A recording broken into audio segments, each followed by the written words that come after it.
Welcome back, everybody. Today, I'm going to teach you how to delete your Notion account. Whether you're switching to a different productivity tool or simply no longer need your account, this process will permanently remove your Notion data and workspace access. Let's walk through it step by step. First, open Notion and look at the left sidebar. At the bottom, you'll find the Settings option. Go ahead and click on it.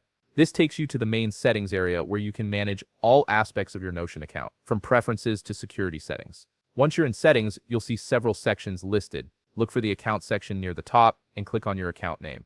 This opens up your personal account details and gives you access to more advanced options, including account deletion. Now scroll down until you reach the support section. Here you'll find the option labeled Delete My Account. Click on it.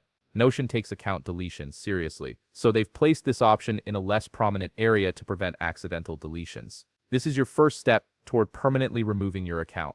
Next, you'll be prompted to confirm your decision. Type your account email address into the confirmation field exactly as it appears on your account. This extra step ensures that you're intentionally choosing to delete your account and not clicking through by mistake. After entering your email, click Confirm. At this point, Notion will display warnings about data loss and workspace deletion. Read these carefully, as this action is irreversible. All your pages, databases, and shared workspaces will be permanently removed. Once you've reviewed the warnings and you're certain you want to proceed, click Permanently Delete Account or whatever the final confirmation button says. Depending on your security settings, Notion may ask you to re-enter your password or complete an additional verification step. This could be through your browser or device security system. Simply follow the prompts to complete this final security check. One important thing to note, if you manage multiple workspaces or have sub-accounts connected to your main Notion account, you may need to repeat this confirmation process for each one. Make sure you understand that deleting your account will remove all data from every workspace you control, so double-check that this is what you want before proceeding.